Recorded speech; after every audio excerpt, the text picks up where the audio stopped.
자, 그러면 지난 시간에 강의한 내용에 대해 핵심 정리를 해보도록 하겠습니다. 자, 우리 지난 시간에 납세무자에 대해서 우리 한번 집중적으로 검토를 해봤는데요.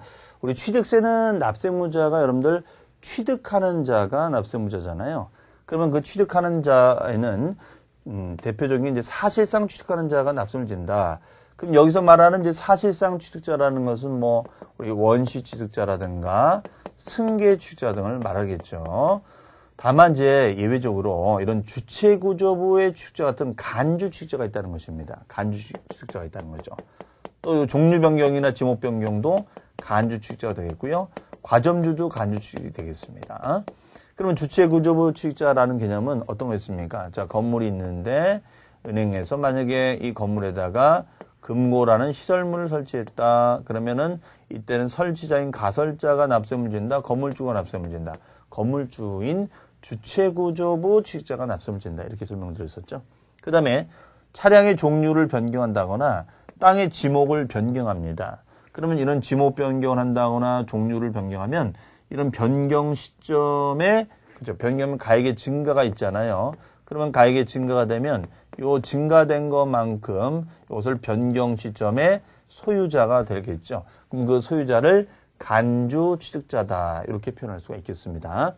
그다음에 이제 과점주주가 있는데요. 자, 과점주주라는 것은 주주 1인과 특수관계로 불리우는 자의 주식의 합계가 몇 프로를 초과하는 자? 50%를 초과하는 자를 말한다. 이런 주주를 우린 뭐라고 한다?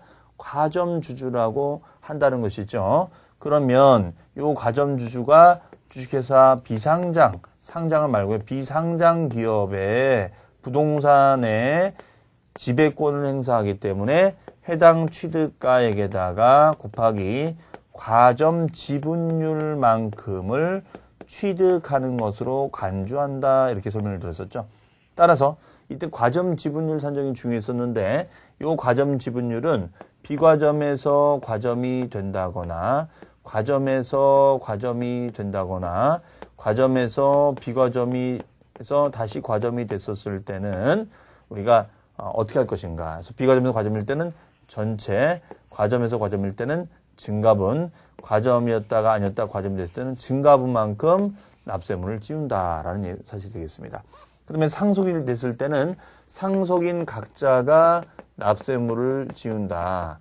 각자가 납세물을 지어야죠. 그렇죠? 하지만 재분할에 따른 초과 취득이 이루어졌을 때는 이때는 어떻게 되느냐. 그러면 상속으로 재분할이 이루어지는 거죠. 그러면은 이미 상속으로 등기가 이루어졌는데 지분이 6대 4였다. 그런데 다시 이 지분을 1을 주는 바람에 5가 되고 이게 5가 됐다. 그러면 재분할에 따른 여기가 상속인 A가 되고 B가 되면 B는 초과 취득자가 되는 거죠. 그럼 초과 취득된 것만큼 뭘로 보자?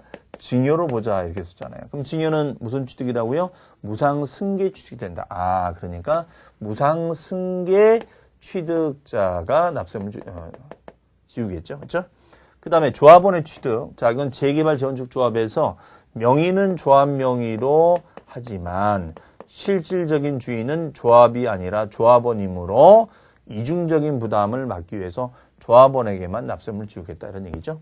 그 다음에 배우자 또는 직기존비서.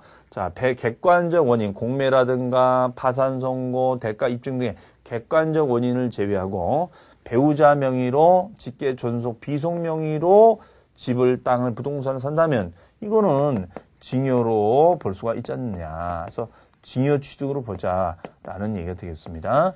그다음에 부담부 증여입니다. 자, 부담부 증여는 한쪽은 증여자가 있고 한쪽은 수증자가 있다라고 한다면 전체 증여된 금액 중에서 일정 채무 상당 부분이 있을 것이다. 그러면 채무 상당 부분은 대가를 지급하고 대가를 지불하고 증여자가 받은 것으로 보고 수증자는 나머지 증여받은 것으로 보자. 이런 얘기 되겠죠.